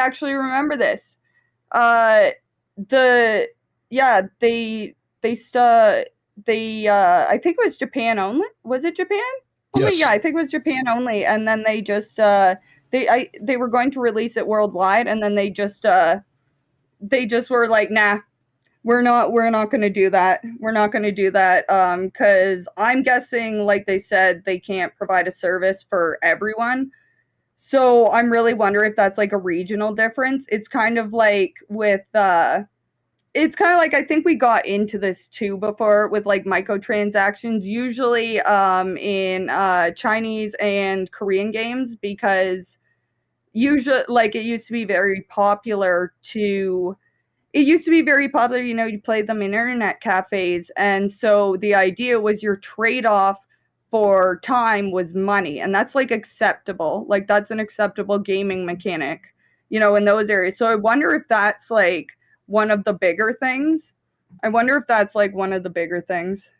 Yeah, I mean, about it. It says that you can play the game until January 18th, 2025, and I did get a look at Blue Protocol on YouTube. It looks like Genshin Impact. And what did we just get finished saying? What did we just get finished saying? A copy of a copy. No more copies. Yeah. Now, I like Genshin. I like Genshin Impact, and don't y'all dare make fun of me because I'm an anime fan, and I like the way the style looks. But come on, like anybody that played that game, and then Honkai Impact. What's the other one? Honkai Star Rail, they're made by the same Yeah. Genshin, they're made by the same thing. I can't tell the difference. The only difference between those games is that one is turn-based. The other one is And one's Chinese. it's action RPG. So Yeah. it's And like Chinese. anytime that somebody says this is, you know, XYZ killer, you know it's gonna suck. You know it's gonna be Anything. second rate. You know, It's and gonna it's- be a weekend at Bernie's. and how bad does a game have to be canceled before it even gets released worldwide? Well, is it being canceled or is it just their worldwide release? No, it's saying Oh that. yeah, no, sorry, I forgot. I totally missed that. That they're actually saying that down too. But that was like what, 10 years? It's a pretty good run, I guess. Blue Protocol. Oh, yeah. Yeah, I Yeah, mean, sorry, it's actually funny. yeah, it says Everyone in chat was just saying, yeah, heard that for X Defiant towards COD. That's funny. It was supposed to be published in the Western world with a collaboration with Amazon Games and Bandai Namco. That right there already has me shuddering because Namco, Bandai Namco, with all of the bullshit DLC that they push out. Yep. And Amazon, what is it with Amazon Games all of a sudden? Everybody want to collaborate with these guys. First That's what I'm Microsoft, saying. with the Amazon Fire Stick, they're trying to push the Game Pass on that. Nobody I know. Nobody buys no Amazon Fire Stick, man. Right? You know, I see that over there in Target over there for like $10, and I still won't buy it. Right? That's what I'm saying. Frig. But it said we come to the conclusion that it will not be possible to provide service that satisfies all of you. So basically, they're blaming the fan base as to why the game is getting shut down. I think it's regional. That's actually a huge problem with World of Warcraft and Final Fantasy 14. The playstyles are completely different because Final Fantasy is 14 is made more towards Japanese audience, and the Japanese are way better at working together as a group, obviously, as opposed to the way WoW operates. And I've played both, and when I played 14, after, like, so many people would come in and they didn't understand how this game was working mechanically because they're used to like the Western setup. And then in Japan, like, they play the game completely different. Yeah. But so maybe that's it. That's my guess, is maybe they just like couldn't find a way to just make it marketable over here. Well, I remember when they were talking about in Japan how they thought, remember when, because anybody that knows, there's two different versions of Super Mario Brothers 2 for the Nintendo. Japan basically said Americans were too dumb to beat the original Super Mario Brothers 2, which ended up being what, Doki Doki Panic? Yeah, Doki Doki Panic reskinned it instead of the Lost Levels game. So it's like, you know, they have their own opinion on how us gamers are over here, and it's crazy because I like the Japanese style games. Like, what happened to the turn-based stuff?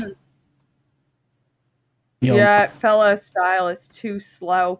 Well, I mean, even like the difficulties, Resident Evil does that. The OG Resident Evil games change the difficulty depending on if it's American or Japanese. Yeah, I mean, the only difference is like the Japanese ones tend to be more censored now. Like Resident Evil 2. Yeah. Like the Resident Evil games in Japan are censored. Like, you don't even get to see a lot of the gore that we see here. Yeah. I forget what it is. Like, I think you had auto aim in the American version, or like one of the versions turned on auto aim. Yeah. Like, you get more stuff. Like, I forget who it is that they thought, but yeah, it's funny how like it's just funny how you have to change like the style of your game to fit other regions, because it really is, there's a huge difference. There really is a huge difference. But There that's really is. The cultural difference, the values, the way people see things, the way people process it. Like, it is. It actually is. It's a huge thing. Region is like, the amount of changes, regional differences and things is actually amazing. When you look at regional changes for things, there's always tons. yeah, but that's annoying because it's like, you know, whatever happened to back in the day where they would just make games and you played the ones that you like. Companies would just make the games. If you liked it, you liked it. If you didn't, don't play it. Like, why should they have to change up the formula? Like, one of my favorite gaming franchises of all time, I don't know if any of you guys heard of it, is the Fire Pro Wrestling series. Yo, the Fire Pro Wrestling series looks nothing like the WWE wrestling games. Like, it literally has been like, you know, the same formula for every game. It's not broken. Don't fix it. Yeah. You know, I like that type of game, so I play it. If you don't like it, don't play it. I don't think companies should be changing up stuff to suit people's needs, because that's how we ended up with Resident Evil 5 and Resident Evil 6. Being so damn different from what Resident Evil is. Yeah. You know, and they change stuff, and you end up with Silent Hill 4 and Homecoming and all of that stuff. Resident Evil 4? Well, Resident Evil 4, look, I'll give Resident Evil... that's how we got Resident Evil 4. Listen, I'll give it... We changed things and we got 4. Now, I'll give Resident Evil 4 a pass, because I don't blame them for trying something new. Because after destroying Raccoon City and Resident Evil 3, what the hell else were they going to do? And remember, Resident Evil 4 had 4 different ideas before we got the one that we got. We got the one where Leon was going to be in the mansion and he gets infected and he's seeing, like, you know, paranormal activity. Leon was going to die in that game. Then we got the version that ended up becoming the first Devil May Cry game. Then we had a third person, and then they landed on this one. So it's like, it was the shot in the arm that they needed. But then when they came to 5 and 6, they went all the way over to the other side, because at least Resident Evil 4 still has survival elements. It still has scary areas. Whereas with Resident Evil 5, it's just a Gears of War clone with Resident Evil characters. And then they never went back to the formula.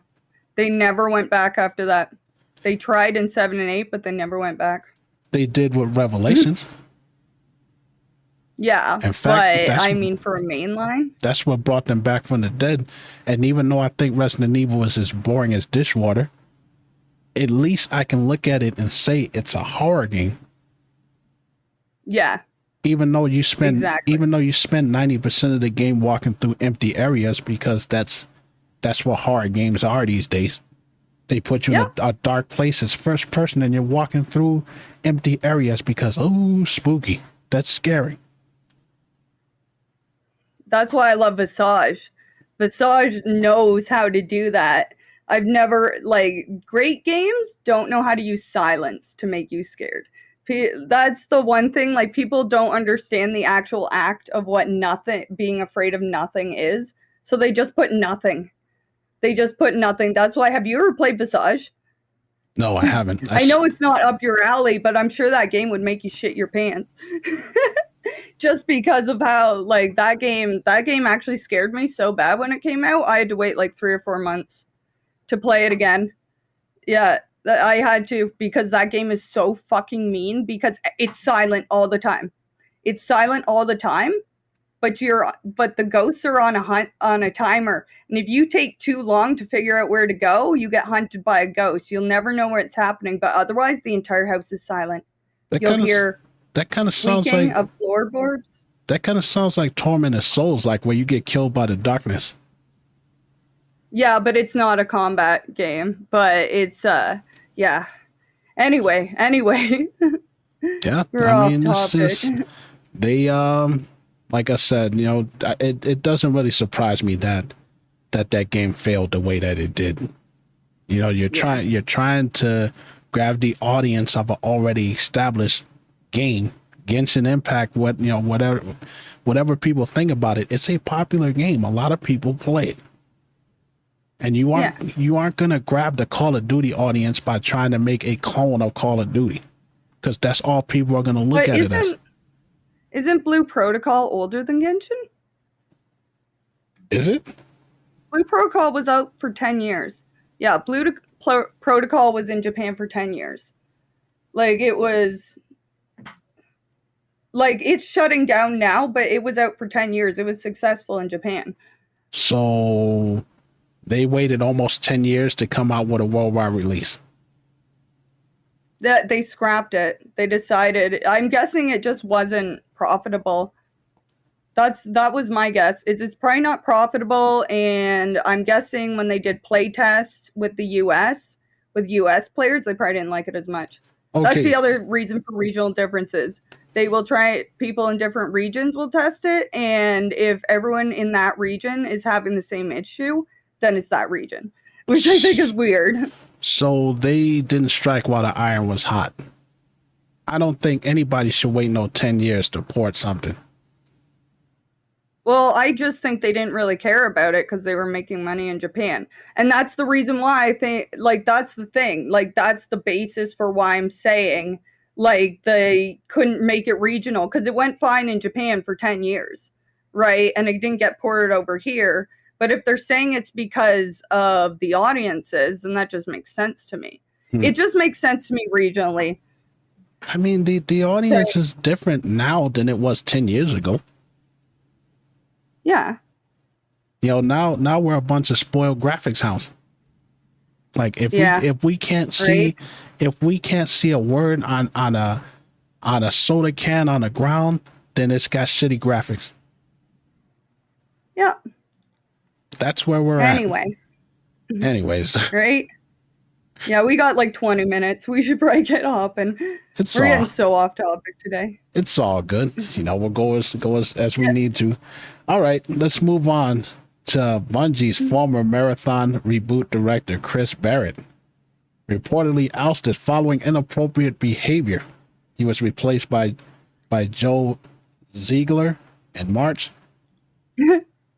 Earlier this year, Chris Barrett, a senior figure at Bungie who led the project in its Marathon reboot, was reportedly to leave the studios following an investigation of inappropriate behavior with a lot of the female workers that he was that was working under him. You know, speaking directly with the women who had originally filed complaints against Barrett alongside a number of employees involved in Bungie's investigation. They're saying that this guy was sending out unwanted text messages and making these women feel uncomfortable, sending flirtatious messages and requesting to hang out. Oh God. So these are just allegations, but if it comes out that that's true, that's creepy, bro. Yep. That seems par for the course, though. You know, but fuck, man, like. If only you could vet people. Like, I know this is kind of fucked because this literally is like the Minority Report. Actually, you know what? Never mind. It's the Minority Report. I was going to say that if only there was a way to vet people to know that, like, they were, you know, like, they're not creepy, you know, like knowing someone's psychological self, right? But that's literally the Minority Report. So never mind. That's dystopian to know someone's brain before you hire them. But that's like, man, though, like, fuck. Can people, like, stop? Like, they're, like, I don't know. I guess people don't know. You don't dip your pen in company ink from the beginning. Yeah, that's true. Right. And there's a lot of that stuff that goes on in these companies, both men and women. You know, you got a lot of women who use their looks to get promotions and stuff like that. And there's just lines that you should never cross, especially when you're the boss of somebody. When you're over somebody, they have to trust you as being their boss. And you got a lot of people who use that to their advantage, you know, to try to get dates and to get ahead and stuff like that. And I just think that that's disgusting, man. Because we got the same thing going on with Vince McMahon. That's why he got kicked out of his company for doing the nasty bullshit that he did, and he's still in court for that stuff. Oh yeah, real nasty. Yeah, I know. A lot of stuff that I'm not gonna name here, but it's like, yeah, they gotta do better with these people that they hire, man. Because it's like, one thing that there's a lot of things that my father and grandfather taught me. He said, you don't mix business with pleasure. Like, I would never date any woman that I work with. Period. Nope. Because I've watched that at work. It always backfires, man. They break up, and I've watched it many times. People will date, they'll break up, and then you are stuck with having to see your ex every day. Yeah. And you have to work with your ex, or else you ain't getting paid. You're not going to eat dinner. You're not going to have food. Or you got emotional people that will get you fired or will try to throw allegations on you and stuff. Next thing you know, you out of a job. Yeah. Don't date people you work with. Period. Nope. I don't even hang out with people that I work with. People be like, "Oh, no. Let's go to this party." Nah, I'm good. I'm taking my ass home. How come you never want to hang with us? Because I'm old and I've been around the block. I've been around this block many times. I'm not going nowhere. Because I'm old. That's so real. That's so real. Because I'd like to get to bed by 10 o'clock. I got to have my tea, I got to read my book. Like, who needs to party? It's like, man, that the next chapter of this book is coming up. I got to read this, man. Exactly. Exactly. Yeah, I just want, Spike says, another elder millennial. Yes, you are among your peers here. Well, not me, but you're among your peers, Spike. You bet your ass. You bet your ass. I just want to, at night, I just want to sit down with tea, sit on a, nice pillow in bed, put on a nice show, sleep by 10. You really think that there should be a psychological, evaluation before they start putting people in these positions? No, because that's dystopian, but it in a perfect world, but you can't. You just can't, right? Like, you're hiring people for their job. Like, obviously you'll deal with their skills and stuff, but like you just can't. Like, you just can't, right? Like, that's the problem with people, right? Like, it's for half of them, it's a power thing. They just like the power of being able to take advantage of people. That's it. That's actually usually, it is power. I don't think there's any other, sure, there may be some, some other things about it, but these kind of things are almost always about power. And that's how, you get people creeping on each other. You get people going and getting people fired by shit talking them, like that kind of crazy. Yeah. Yep. Because there were people that I worked alongside. I'm not going to name names, and then I'll just move on quick. Supervisors who were, sleeping with people at the job, and then they get caught. They both get fired. And I'm like, dude, I will never, ever jeopardize my source of income for no woman. That's what I'm saying. I don't care how beautiful that woman is. I'll be like, yeah, she's pretty. And then I treat her just like everybody else at the job. Period. Yeah, but I got to eat tonight. I got to pay my bills. Right? Because I get very cranky if I don't eat. Oh, yeah, me too. Anyways, though. Me too. I got you there. Yeah, anyways, we got two more left, and then we got my favorite segment in here. Counter-Strike man stabbed over video game. Funny stuff. Like, it's not a hot takes. It's not a hot takes episode if someone's not getting stabbed. Yes, stabbed or beaten up or something like that. Beaten up or robbed. You got the story says a French Counter-Strike player was left fighting for his life in a real world after being hunted down and viciously stabbed by an opponent he had virtually killed months earlier. Why does that sound like the tagline for a video game? What does that sound like? It's even written like it's a video game. It kind of sounds like a freaking a movie trailer. Yeah, or something like that. Yeah, I'm sorry. Yeah. Yeah, reading this article the entire time, that was my thought. Like, they're treating this, like, they're writing it like it's a video game. It's kind of wild. It's crazy. Anyway, sorry, continue. London Telegraph reports Julian, I can't pronounce his last name, but his Barrow. Julian Barrow spent 6 months looking for a real-life version of a character who killed his character in a knife fight in a popular video game. It said he reportedly found him a short distance away from the town Cambrai, north of Paris. Armed with a kitchen knife. Oh my God. Armed with a kitchen knife, the 20-year-old tracked down his cyber foe and tried to kill him. And I'm like, really? Now, he didn't kill him. Like, he was inches away. Like, he was inches away from actually killing the guy. But here we go again. His heart, right? Here we go again with this stuff. People taking games too seriously, and they want to give games to criminals and inmates.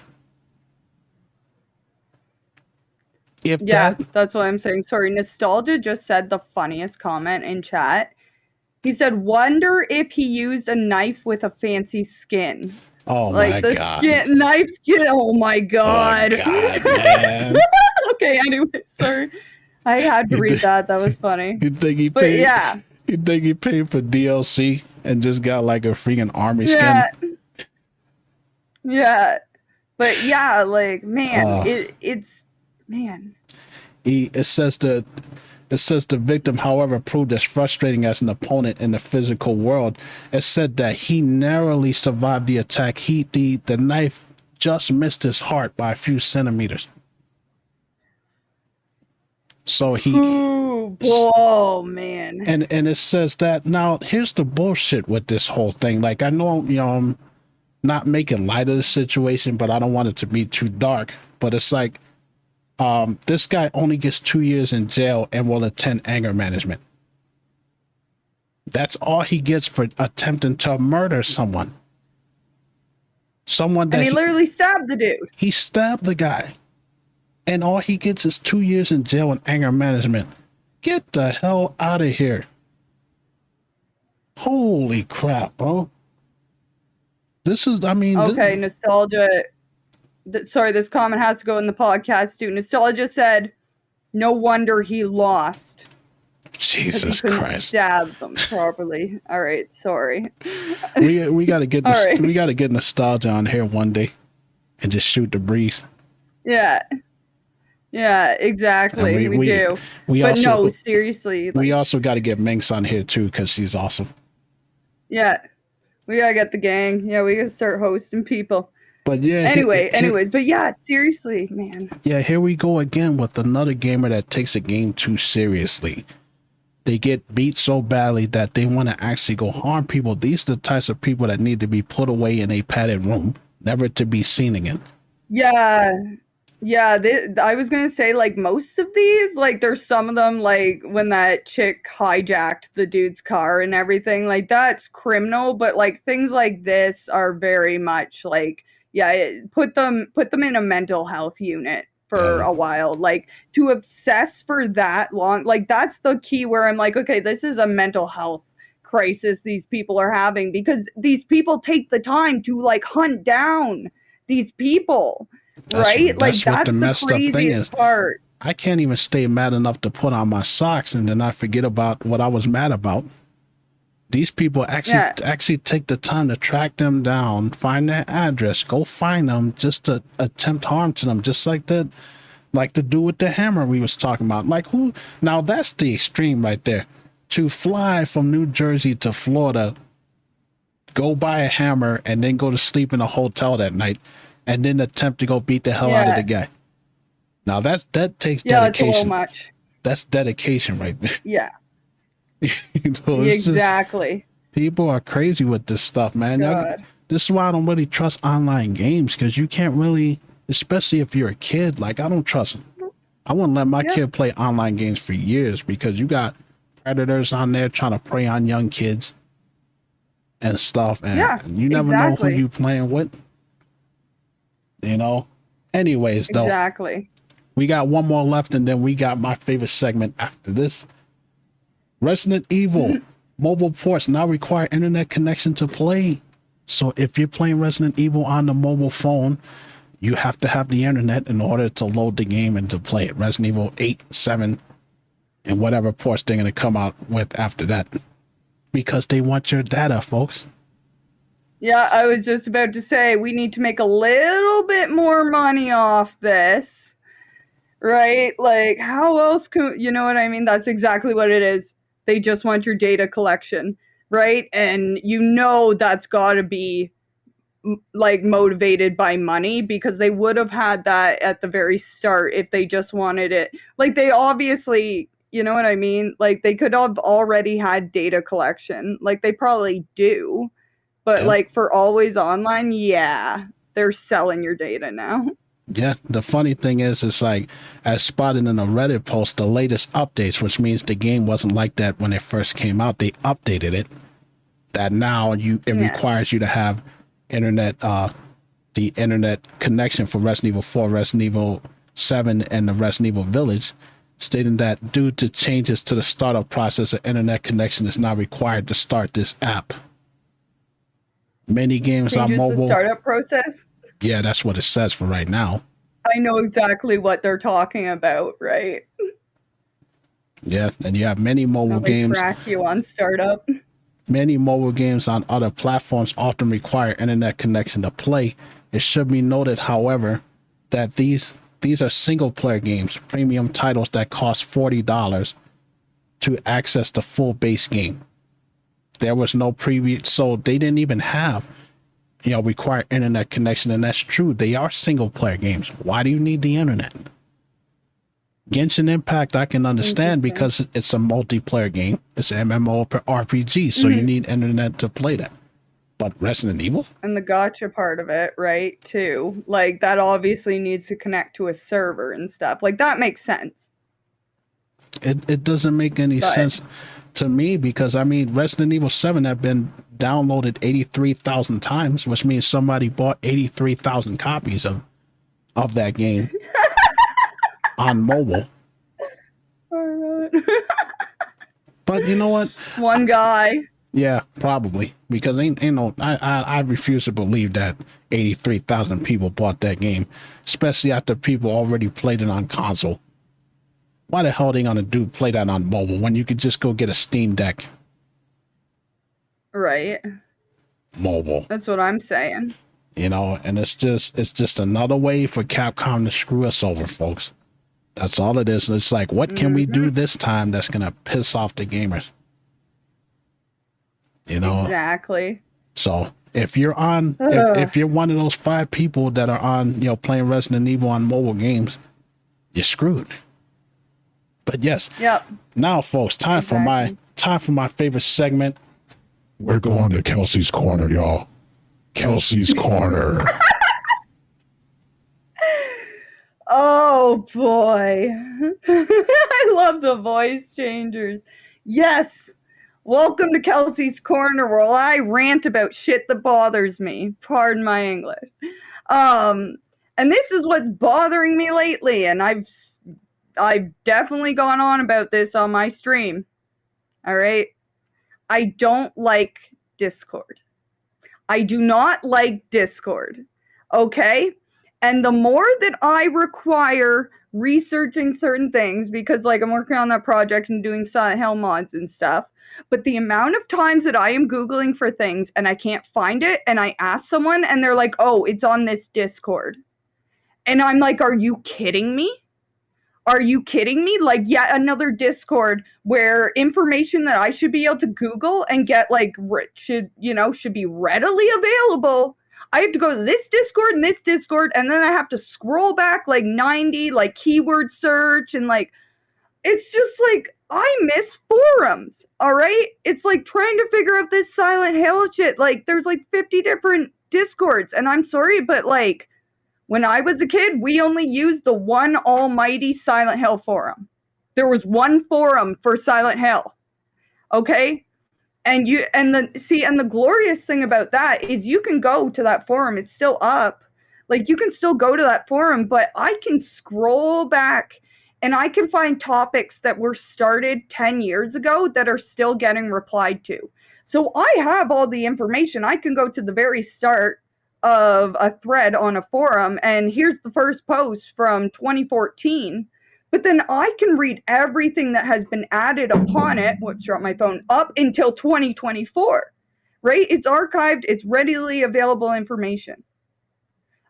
You go to Discord, you're going to have to fish through a million different, because it's real-time chat, you're going to have to fish through a million different messages. And it's just, and it's the same thing. Like, I guess the closest replacement we have is Reddit, but Reddit isn't a forum. Reddit is still social media. Reddit is just a comment section. Reddit is just like social media, except they got rid of everything. Like, I always fight people who say that Reddit isn't social media. Reddit is literally just the comment section taken from, that's all it is. All right. And even there, it's still the same shit. Like, someone will post something and, the topic will be there for like 2 days, easy to find. And then, like, good fucking luck if you can find the topic again. And it's just, I miss forums so much. And it's made me trying to do things like so much more difficult, because it's frustrating me every single time. Like, oh, I checked the Discord, or, oh, it's in this Discord, or it's in this. And I'm just like, yeah, I don't even care. Like, there's so many times I've even said this.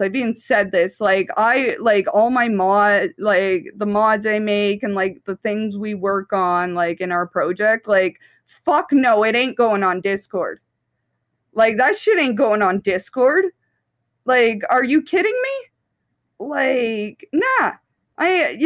You'd have to strap me above fucking bamboo and let it grow through me before I'd post shit on Discord. Like, that's like the crazy. That's like the absolute crazy. Thanks, username. That's actually so kind. Thank you. But yeah, seriously, like, that's just what pisses me off. We always have GitHub. So when they take something that works and change it to where it doesn't work anymore, folks, you end up with disaster. Yeah, I swear I can't, like, find documentation for anything. It's ass, like, absolute ass trying to find documentation.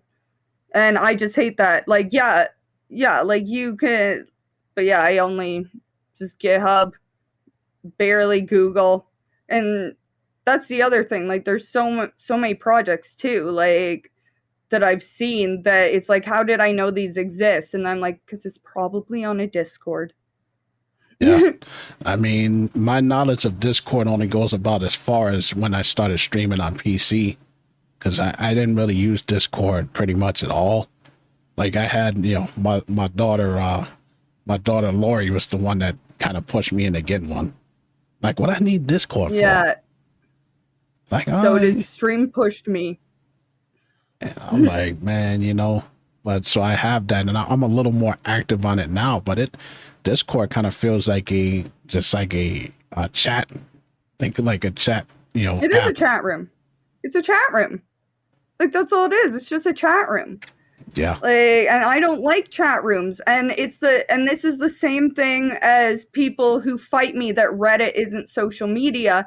People fight me that Discord isn't a giant chat room. And I'm like, it is. But Reddit is. Absolutely. But Reddit is absolutely. Reddit is a social media. Like, they literally got groups. Media. They got groups where they post stuff. People say it's because you're anonymous. People, like, the argument I've heard is because you're anonymous and you don't need to have, it is a chat platform. Yeah. Like, they say, like, with Reddit, they're like, oh, but you don't actually need a profile, and people don't know my real name. And I'm sitting here like, I don't even have a real life profile. Like, what are you talking about? Like, even my only social media isn't my real life.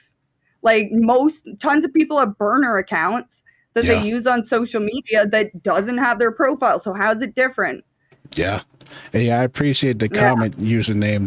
That's really kind, man. Oh, I appreciate I know. that. You know, we appreciate the word. But yeah, you know, there really isn't anywhere you can go to look up information like the Stream Deck. Just use that as an example. There really isn't that much information on it. Like, I had to figure out a lot of this stuff by myself. You know, you got YouTube videos that will tell you like the basics of stuff, but in terms of doing like the soundboard and linking things together to where I can open it with a press of a button, I had to figure that shit out myself. Because there really is nothing. And I told, like when I told you before I started the stream why I gave up on the Xbox, because there was nowhere I can go that can tell me, hey, this is how you connect this mic to the Xbox or your, you know, your audio mixer. There was just nothing on it. Yeah. And the stuff that you did find was like, you know, from 7-8 years ago. That's not even relevant anymore. Yeah, exactly. Or half the time it's like a question that someone, the worst, you look up a question, like you Google a question and you find like someone asked the exact same question and either it was never answered or no one answered in the actual post they made and they just edited their post to say found it, never mind. And you're like, well, what is it? Or when what is it? Or when you find it and then the post has been deleted. Like they just deleted it. Thank you, username. We appreciate you for your words. Spread it around. We appreciate you. Anyhow, sorry. Much appreciated, brother. Thank you. Thank you very much. You know, but yes, that is it.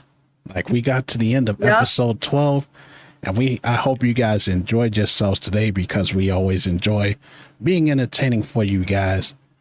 We will be back in 2 weeks for episode 13 of the Hot Takes podcast. And we'll have another big show for you guys. So, Perfect. I'm going to jump on Dead by Daylight. Thank you to everyone that showed up, Kelsey. It is always a pleasure. Yep. Always fun. Thank you very much, Ken. And I appreciate you. You guys have a great day. Yes. Take care. Take care.